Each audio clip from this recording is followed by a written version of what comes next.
Well, joining me now with his impressions of what we just heard and the latest in the SNC-Lavalin controversy is the Toronto Star reporter, political reporter Alex Ballingall. Thanks for coming in. Thanks for having me. Well, now a proviso, we haven't gone through all of the detailed submissions. We haven't gone through all of the written submissions, but what we did hear is that audio clip, that audio conversation from Jody Wilson-Raybould and Michael Wernick.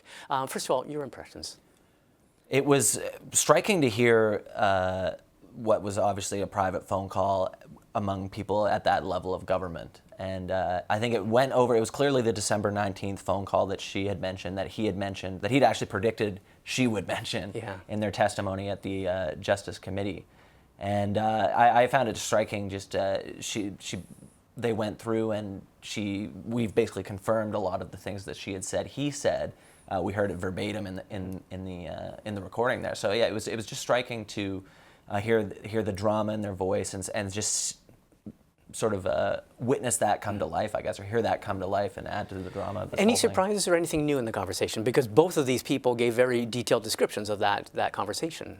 Yeah, I mean, it certainly confirmed Wilson-Raybould's characterization of it, I think. And Wernick, on his part, he said he'd given her context about the jobs and the Prime Minister's mood and the Prime Minister's view of the importance of looking at this. And it also confirmed that. Mm-hmm. I think just the one thing that'll be interesting, and I'm sure people are reacting to it now, is that Wernick had said he didn't make any veiled threats to her. He didn't make any threats, and she had interpreted some of the things that we now know he said to her as veiled threats. So it will be interesting to see how people react to that. Does this confirm pressure? It'll be interesting to see. Does it have the added benefit? Because, you know, we say the testimony was dry, it was read, or it was scripted, but this is actual voices. Does it give people, whatever side of the coin they're on, a chance to sort of say, does that constitute a threat? Does that feel threatening? Does that sound threatening? Or vice versa? Does that sound like a completely reasonable? Is it putting actual voices to it? Does it help people understand, do you think? I think it will. I think people will have I don't know if it moves us past the stage we were at where it's a difference of interpretation. And I think in that question, another thing that we should consider is that the former Attorney General knew that she was recording that conversation. Yeah. We don't believe Wernick did, although maybe he suspected it later or maybe found out later, but we're not sure if he knew during that conversation that he was on tape. Yeah. She called him back and she says, hello, Michael. And she's recording it. So she might have said things deliberately knowing that they were on the record. That makes the conversation have a different light. Putting things on the record. What about one thing that people might notice was that the way she finished the conversation, she said, I'm waiting for the other shoe to drop at the very end. I'd forgotten that part of what she described of that conversation. What do you make of that?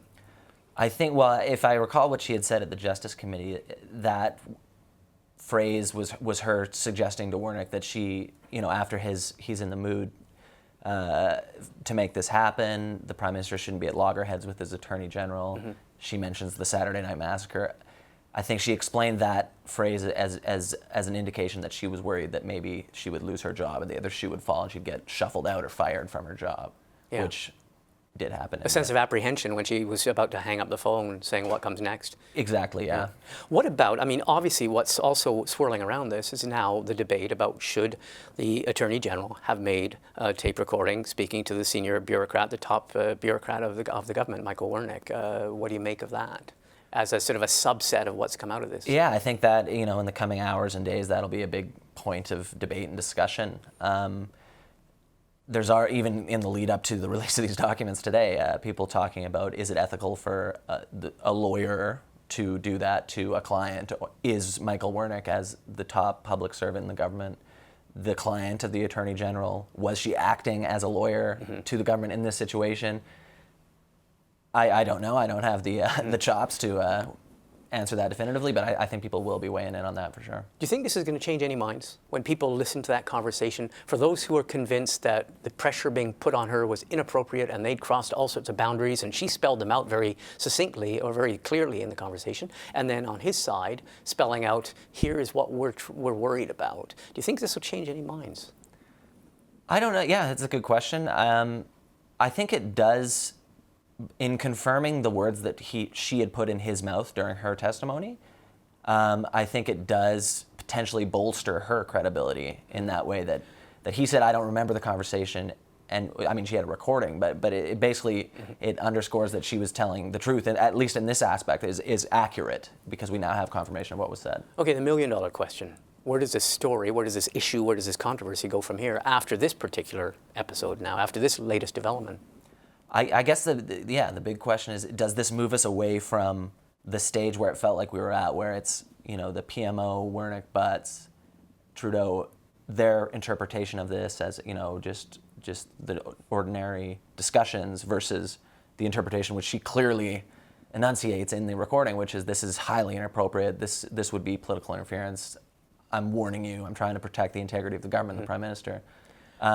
So if it moves the dial from a difference of perspectives to somebody being more credible than the other side, we'll see. The last question, one of the big debates is that the argument is from the Justice Committee. This is submitted to the Justice Committee after the Justice Committee has decided to no longer go any further with this. There's no more hearings, or they have decided they don't want to hear from anyone else.